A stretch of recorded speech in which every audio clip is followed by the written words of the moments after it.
Okay. All right, good morning. As you saw, my topic is my cows love it.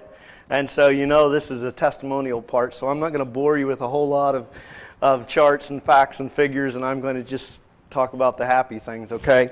But I normally work as a forage consultant, but I am also in the dairy business. And Gale Cattle Company is a company that I own with my brother-in-law from Georgia. And so Georgia and Illinois together is where Gale comes from. We started as a dairy beef cattle company and went into purebred Holsteins. And after we were in purebred Holsteins for a while, we started focusing especially on red Holsteins.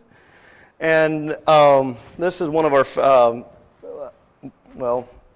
this cow here is one of our foundation cows. And a lot of times when we're talking about red Holsteins, the black and white fellows will say, yeah, those red cows are pretty, but they don't milk. So we thought that we did have some red cows that milk pretty well, but we decided we could up the ante by taking some of our top black and white genetics and corrupting, as the black and white fellows would say, with red genes. And so we did that. And we would take cows like this, which incidentally she peaked out at 221 pounds and twice a day milking. For those of you who aren't familiar with that, that's over 25 gallons of milk a day.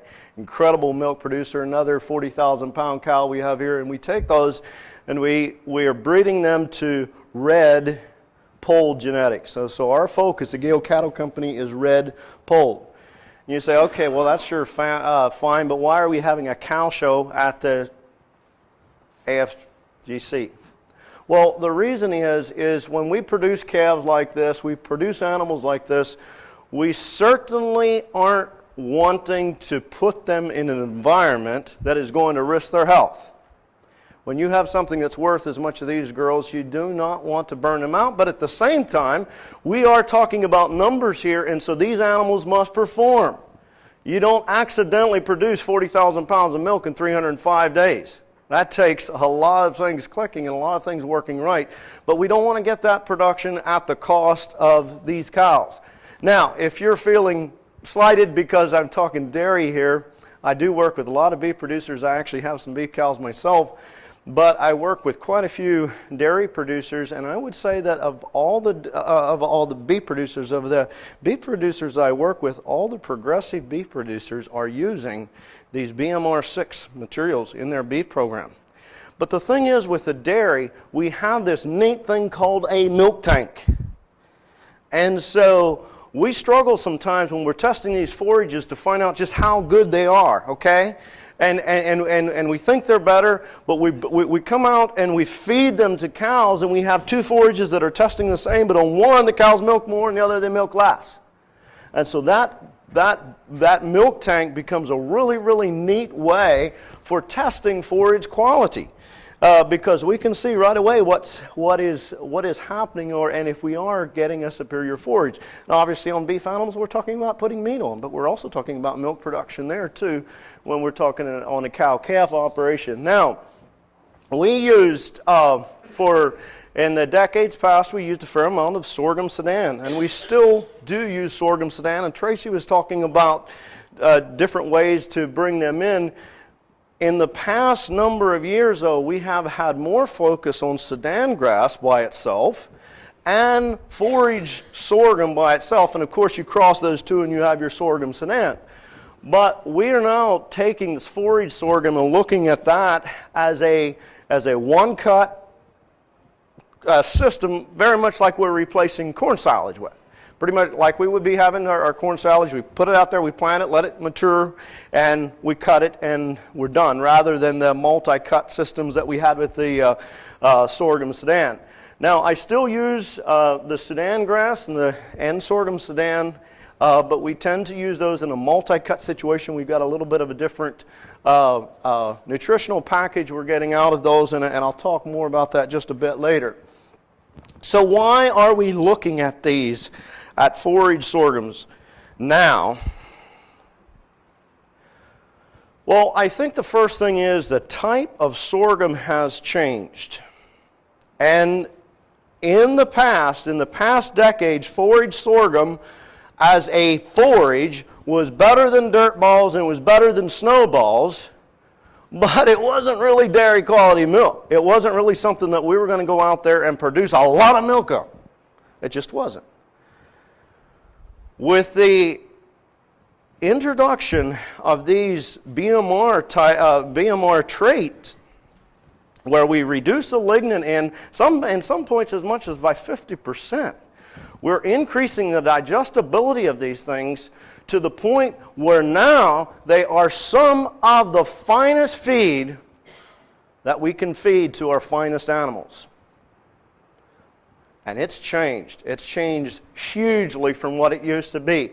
We understand rumen nutrition, and there was always men around who understood rumen nutrition, but one of the things that my industry, when I say my industry as a dairy industry, has been guilty of, we have killed more cows by failing to meet the requirements of the rumen. We have burned cows out with hot rations and destroyed way too many dairy cows. But as we understand better what we must do, there is a fiber requirement that must be met. We cannot feed that cow like a hog and have her perform.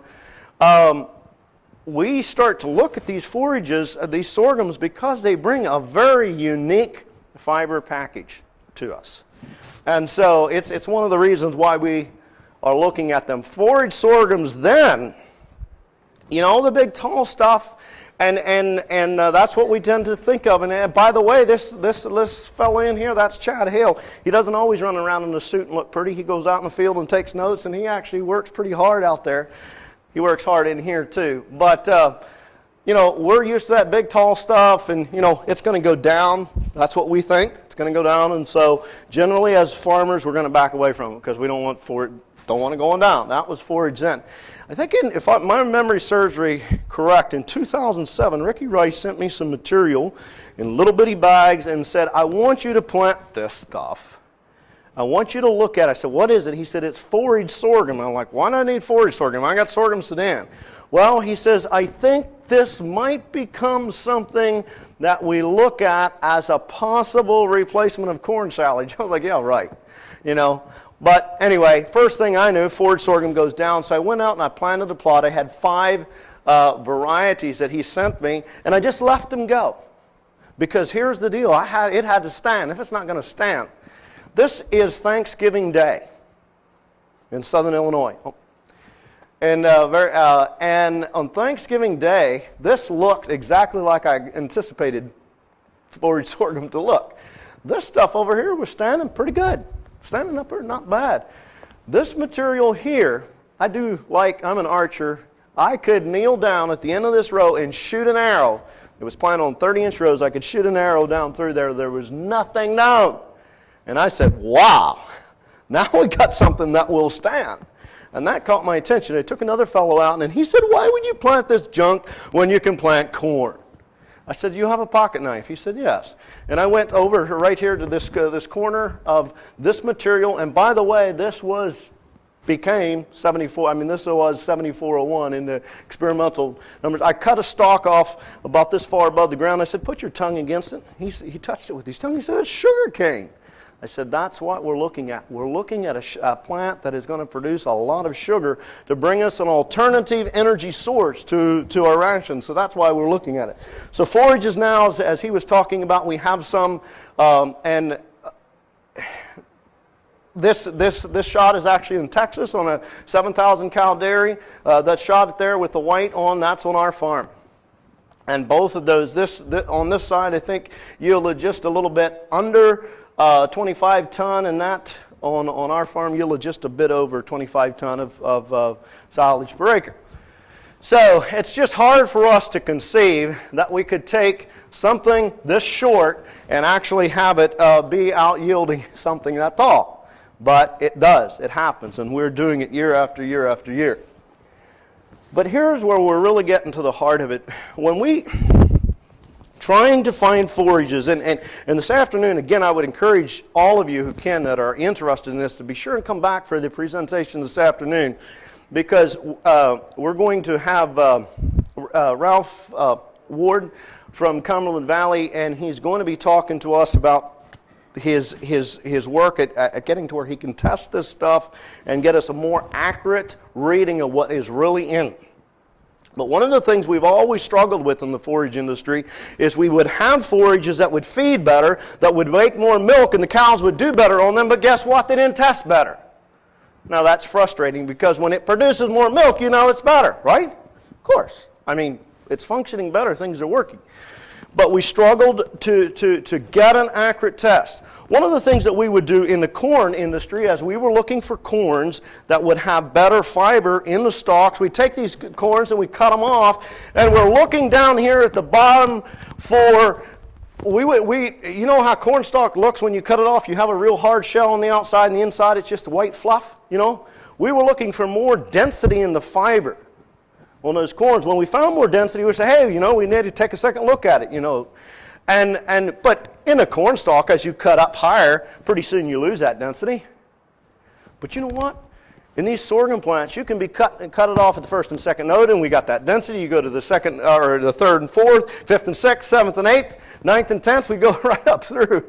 And it's just dense all the way. An incredible change in the fiber package that we have in this as compared to corn. I personally believe that the fiber quality, and again, this is hard to quantify, but I really believe that the fiber quality we have in BMR 6 forage sorghum is superior to anything that we can do in corn silage. And I grow corn silage. I'm not against corn silage. I'm not trying to knock it out. I'm just saying this has a fiber package that really, really works in the cow's gut. And we're trying to figure out exactly why it does. I call it my fiber one for cows because it is so consistent at giving me a fiber that works. And if I pull a working, effective fiber out of my cow rations and I screw that up, it's going to cost me big bucks. When I can bring this into the ration, it provides me a safety that I otherwise do not have. Incidentally, this is a BMR 6 forage sorghum, Tracy, that was run through a mower conditioner. It hasn't been chopped yet. We came in it, but this was just running through the rolls. These stalks are not as woody as the old sorghums, and so it would shatter. And it would be like a limp rag. You pick up a stalk, and it's just as limp as a cloth. Having run through the rolls. Now we come along and we chop it, or we come along with our baler and we process it, and it makes just excellent, excellent feed. Here's what we found though happening is virtually every time we bring a BMR 6 material and we bring it into a dairy ration, we increase the efficiency. And so we have a tank we're running along at a 70-pound average, and we bring some forage sorghum in. There's two things that almost always, one of two things happen. Either the cows go from 70 to 72 pounds, go up a little bit in milk, or else if they were eating 53 pounds of dry matter before, they continue to milk 70 pounds on 51 pounds of dry matter. So either way, we're winning when we bring them in, but we're just seeing an overall improvement in efficiency. Now, this slide in particular looks at phosphor digestibility, and again, there's something unique happening here, and we talked a little bit about the difference, and I know on the test, on just forage test, we might not see a big difference on the different types of BMR, but I think when we get into some of these tests, Chris, I think we are going to see more variation. And with fiber and with phosphorus digestibility, the Gene 6 material has just been outstanding. And what that simply means is that when the cow is eating that BMR 6, her poop isn't as high in phosphorus.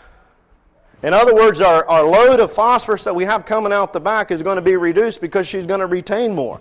Now, the nice thing about it is these are also very, very good at pulling phosphorus up out of the soil. So if you're in a situation where you have a phosphorus contamination or you're worried about phosphorus numbers, You really need to take a look at this, because this is one of the best tools I know of to deal with that, because it allows us to take phosphorus out of the soil. We have to put less phosphorus into the ration because our cows are going to get more out of the forage, but out of the sorghum. And not only the sorghum itself, but again, hard to quantify, but what I see happening is when I take a traditional ration, corn, silage, alfalfa, and I put in forage sorghum, I get more out of my corn silages than I was getting out of before, and I get more out of my alfalfa. It lets me extract more nutrients from that material. At least, again, that's what it seems like to us. All right. So some say, hey, I plant BMR corn, and so I'm getting some of this improved fiber in there, and that's good. So why would I plant it? Now, I understand exactly where Chris is coming from when he says that the cost of planting and harvesting is pretty much the same.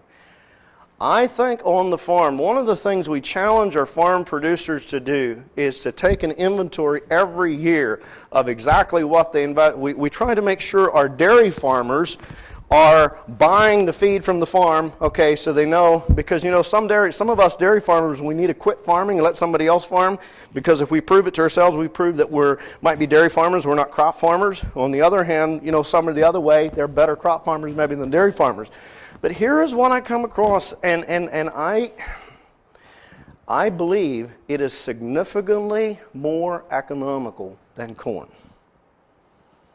Now, I'm not trying to say don't plant corn. I'm not at all.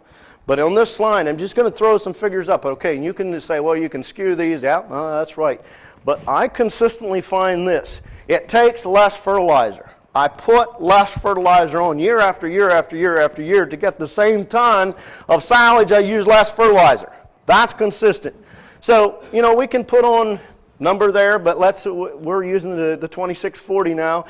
And here's what happens. When we get into the south, especially, and depending on the soil types, we virtually never get through a year without a drought. Now, Doug, you up there in northern Illinois can maybe pull through some years without a drought, but for us, we're almost always going to have some form of drought.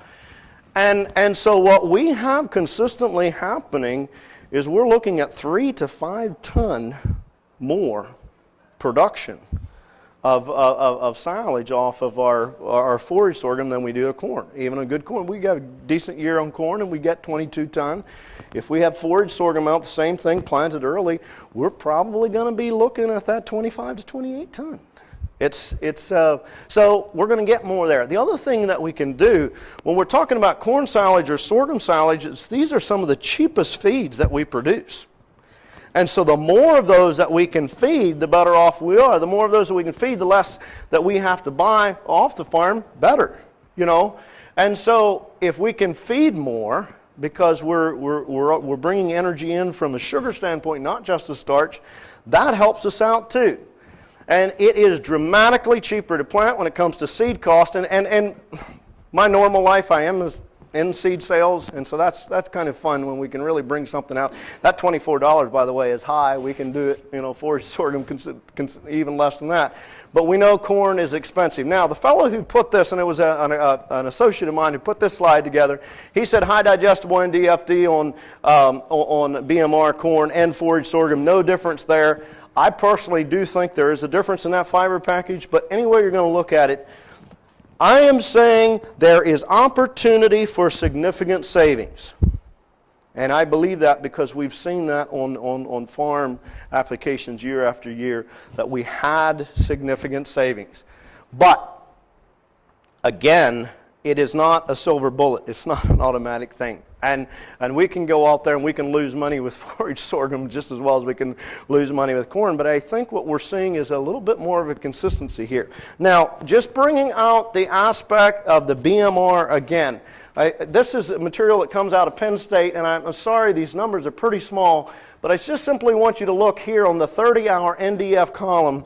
We have the forage sorghums over here are BMR 6, and we have one conventional there. If we look at the NDFDs here, we're looking at averaging in the mid 50.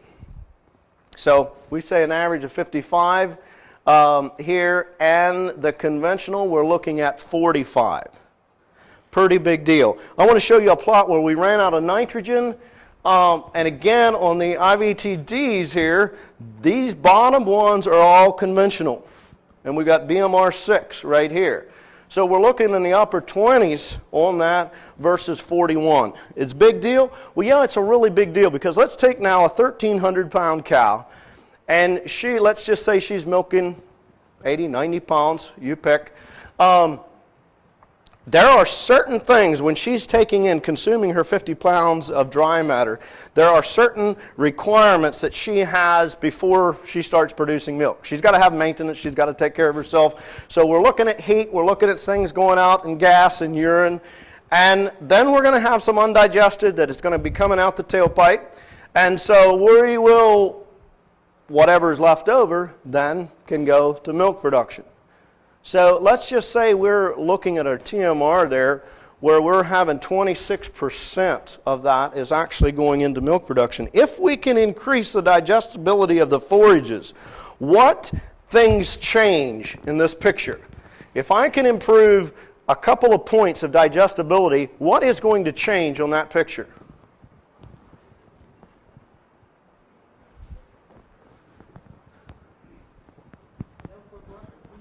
All right. We're going to have less manure and we're going to have more milk, quite simply. And so if we go in there and let's say we can just increase that digestibility by 5 points. We were looking at some 10 points, weren't we, Chad? We'll go in there and just increase it by 5. What happens? Let's say this cow is milking, 26% of what she has is going into milk. She's milking 80 pounds. Every percent of that is going into milk is running about 3 pounds of milk, right? And so 3 times 5, last time I checked, was 15. Potential. I say potential because we're going to have to be balanced in order to take that up. Simply feeding and growing high digestible forage, if we don't have a balance with that, we can actually be throwing money away because it has to be balanced. But again, it's just incredible when we can take that out of the manure, out of the waste. The only downside of that is then it can only be that your manure is worth less. So maybe, depends how far we take this, we're going to have to come up with other evaluate or calculations for our manure. All right, a lot of this has been talked about. The one thing I would say is don't spring this on your nutritionist, whoever you're working with. Make sure he's familiar with it. The forage sorghum has been around. It's enough of a buzz that people are hearing it. My nutritionist that I work with, he's from Eastern Tennessee, and he works a lot with farms in the South, with some of the top dairies in the South. And he was skeptical because one of the problems that we had is we were running into a situation where we would test these forages and we were actually showing a 20 to 25% lower energy rate in than what was actually there. 20 to 25%. That is huge. And finally, you boys in New York, Cornell or Minor Institute, whoever it was, said, you know what, fellas, let's take an NIR sample and let's add 13 to 15 points. Can you imagine that coming out of a university? That they would say something like that? You know what, you take it to a nutritionist and tell you that? Tell him, oh yeah, I know the NEL here is 0.6, but really, I think Cornell says it should be 0.73 or 0.75, so plug that in. And he says, yeah, right. Let's find another nutritionist, It's just, that was too big a jump. But you know what happened? When you balanced the ration according to that, it worked. And I was working with the university, I won't say which one, but they had a dairy and they were bringing some of this BMR 6 material in, and I told them, look, if they were doing standard NIR tests, I said, here's what Cornell says, and we need to do it. And the professor who did the balancing says, no, we're going off the numbers. And so then I got a call, and they said, our cows, we're doing this on our milk production, up and down, up and down. I said, well, that sure sounds like acidosis. And then we went over the ration, and he was telling me what they had in, and I said, now, okay, on that sorghum you put in there, I said, what energy values were you using? Oh, he said, we just used what came back on the test. I said, that's your problem. You're feeding too much grain. We're overfeeding. He went to the professor. The professor said, I'm only going off the numbers. And I said, well, see if you can get an in vitro test. Get another test. Somehow we got to get, He did something, and again, I didn't say which university or who it was, so nobody can track this down. But he went and got whiteout and an old typewriter. And all of a sudden he got a new feed test that was showing 12 points more on the NEL than the old one. And he gave that to his professor, and they plugged that in, and everything just leveled out, and then the cows went up on milk. Okay, now, but we have labs like Ralph Ward's, like Cumberland Valley here, who are working very, very hard to get more accurate testing done on this. And so all of a sudden what we were saying in the past, I just add 10 points. We've got to be careful with that because they're actually getting closer to right. But what I would say is what we're looking at in general, I find we are coming up with energy equations that are very, very close to corn silage. What do you say about that, Tom? It's kind of in the ballpark of corn silage, and so if it's not, we're probably going to have to modify that. And maybe, like Tracy brought out, maybe I just, instead of saying beware of high moisture, just simply say be aware. This plant we do harvest at higher moistures and it doesn't juice. In fact, I did something to extreme that I thought I was being really stupid, but I did it anyway because there was some guy from New York. I think they have him talking here today, Tom Kilser or whatever, and he said he really believes that you could ferment this stuff at 80%. I put it in the bag, 79%. Put in a good inoculant on, and it just come out as sweet as could be. It worked. Now, I'm not recommending that, but I'm just simply saying one of the things, be aware we're going to be talking about higher moisture in these silages in the forage sorghum, and it does work. All right, later planting is simply going to be later harvest. Here's what I want to do. We have traditionally used this material as emergency forage, okay? We didn't have a good cutting on first cutting, and remember second cutting is marginal in it, and we got our corn out, but we're going to be short in forage. What are we going to do? Well, let's put out forage sorghum or sorghum sedan or whatever. And I'm saying, let's stop thinking like that. Because here, when I'm going to take a high-performance, high-dollar Holstein cow, I want her to be getting a bite of BMR forage sorghum every day. Several bites a day, actually. I want her to eat it all the time because I see a safety net in that, in the fiber package that it brings. It helps me to protect my cows and still lets them perform. And so rather than just an emergency situation where I plant it late and I have it growing late in the fall, I want to get it, Chris is going over this, so I'm going to fly over it fast and start feeding. Like I said, talk to your nutritionist, but here's what I found. If you're feeding, for example, 50 pounds of corn silage, and you have this data that doesn't look very good, you know what you can often do is you can pull out 10 pounds of corn silage and plug 10 pounds of this in on an as-fed basis. And most times what you're going to see happening is that the cows aren't going to drop in milk at all. And then when the nutritionist sees that, if he was skeptical about the quality of this material, you can kind of stair-step your way up through. But start feeding it, and again, it's just an awesome dairy feed. I really, really like it. Now, I've got a good friend, Peter Gall, who is down in Benton, Missouri, and he has about 1,200 acres under irrigation, and he runs about 1,100 Jersey cross cows on there with his young stock. A picture-perfect farm, one of the most beautiful grazing operations I've ever seen. If you have a chance to go there, do that. One of the things we did under irrigation as we were getting set up there, we went in and we put forage sorghum in. And we did 6 yield checks on this particular forage sorghum, 7401. And again, this was a little taller than I was used to seeing. We did 6 yield checks with the lowest of 32 and the highest of 34 tons to the acre at 68% on moisture. So incredible yields that we could get out of it. He has a beautiful rotary barn, a holding area, and behind his holding area he built a large, fairly flat roof, and it's shade. But when he can bring the cows in there in the middle of the day, when it gets really, really hot in the summertime, and he has bunks, and you can see this red-looking stuff, you know, right away we got a bunch of forage sorghum in there.